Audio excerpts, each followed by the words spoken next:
تعالیٰ ہمیں کسی آزمائش سے اسی وقت نکال لیتے ہیں نا، اور ہم یہ سوچ رہے ہوتے ہیں کہ یہ تو ہم نے ابھی سوچا تھا اور یہ ابھی ایسے ہو گیا، کہ اللہ تو ہماری اتنی سی بات کو بھی سننے والا ہے، تو پھر تو ہماری کتنی باتیں، لیکن انہیں کی جو اللہ کے دائرے کو سمجھتے ہیں، جو اللہ تعالیٰ کو سمجھتے ہیں، جو اللہ کی قدر کرتے ہیں. جب آپ اللہ کی قدر نہیں کریں گے، اللہ تعالیٰ کو سمجھیں گے نہیں، اللہ تعالیٰ کے دائرہ اور حدودوں کو توڑیں گے نا، تو پھر وہ تو بادشاہ ہے، وہ بھی نہیں پھر آپ کو سمجھے گا. دیکھیں، میں قرآن پاک جو پڑھاتی ہوں نا، بہت تھوڑا تھوڑا پڑھاتی ہوں. میں صرف 3 آیتیں پڑھاتی ہوں، اور ان 3 آیتوں کا ترجمہ ساتھ ساتھ کرتی رہتی ہوں.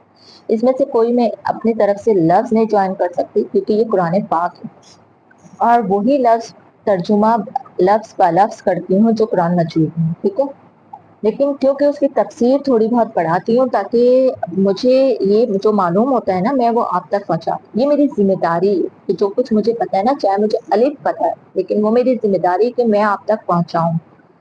کیونکہ اللہ تعالیٰ نے ایک گاؤں تھا، تو اللہ تعالیٰ نے ایک بہت عبادت کرنے والا تھا، تو وہ جب عبادت کرتا تھا نا، تو اللہ تعالیٰ نے سب سے پہلے فرشتوں کو کہا، پر وہ خاموش رہتا تھا، تو اللہ تعالیٰ نے فرشتوں کو اس کو کہا کہ سب سے پہلے اس کو جا کے سزا دو، اس کو جا کے سزا دو، کیونکہ اسے سب کچھ معلوم تھا اور اس نے سب تک آگے نہیں پہنچایا.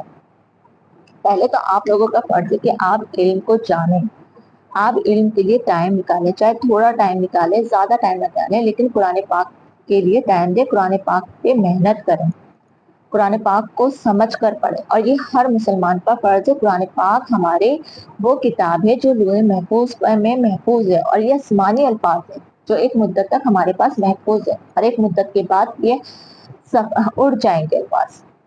ہمارے پاس آپ صلی اللہ علیہ وسلم تھے، اور آج ہمارے درمیان آپ صلی اللہ علیہ وسلم کی محبت ہے، آپ صلی اللہ علیہ وسلم کا احساس ہے، آپ صلی اللہ علیہ وسلم کی نورانیت ہے، ان کی چاہت ہے، ان کی محنت ہے، انبیاء اکرام کی، صحابیات اکرام کی، یہ سب ہم تک جو آج دین موجود ہے نا، تو یہ ہمارے انبیاء اور رسولوں اور صحابیات کی محنت کی وجہ سے ہے.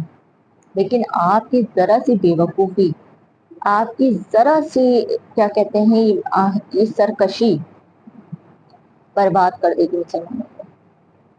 کیونکہ کہتے ہیں جب آپ غلط کر رہے ہو نا، تو لپیٹے میں سب آئیں گے، صرف آپ نہیں لپیٹے میں ہوں گے.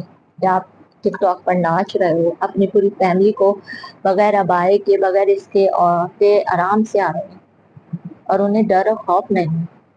میں بتا دوں، اللہ نے پچھلی قوموں کو بھی نہیں چھوڑا. جب اللہ نے پچھلی قوموں کو، عاد اور سمود کو نہیں چھوڑا، جب اللہ تعالیٰ نے فرعون کو نہیں چھوڑا، فرعون نے لاسٹ ٹائم پہ کلمہ پڑھنا چاہا تھا، تو حضرت جبرائیل علیہ السلام نے ان کے منہ میں کیچڑ بھر دی.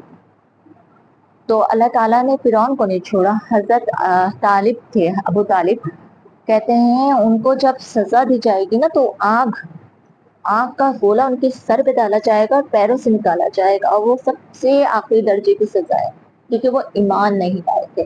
وہ صلی اللہ علیہ وسلم کا ساتھ دیتے تھے، پر وہ ایمان نہیں لائے تھے. ابو طالب، ان کو بھی سزا دی جائے گی. ابو جہل، آپ صلی اللہ علیہ وسلم اتنی محنت اور اتنے پیارے نبی، اور دونوں جہاں کے نبی، جن کے لیے کیا بنا گئی، دنیا بنائی گئی، لیکن پھر بھی ابو طالب اور ابو جہل، اللہ نے انہیں بھی نہیں چھوڑا. جبکہ آپ صلی اللہ علیہ وسلم نے دعا کی تھی ابو جہل اور حضرت عمر رضی اللہ تعالیٰ عنہ، لیکن اللہ نے ابو جہل سے اتنی نفرت کی کہ حضرت عمر رضی اللہ تعالیٰ عنہ کو اللہ تعالیٰ نے اسلام دے دیا، ایمان دے دیا، بات محبت کی ہے.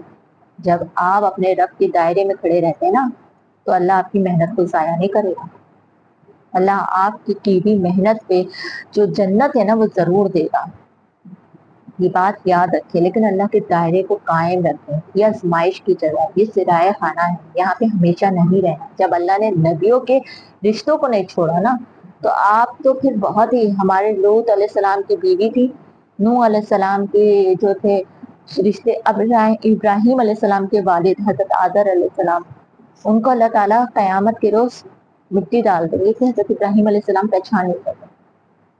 کتنے بڑے حضرت ابراہیم علیہ السلام، آپ صلی اللہ علیہ وسلم کے دادا، آپ اللہ کے دوست، رسول صلی اللہ علیہ وسلم، ہمارے آخری اور پیارے نبی،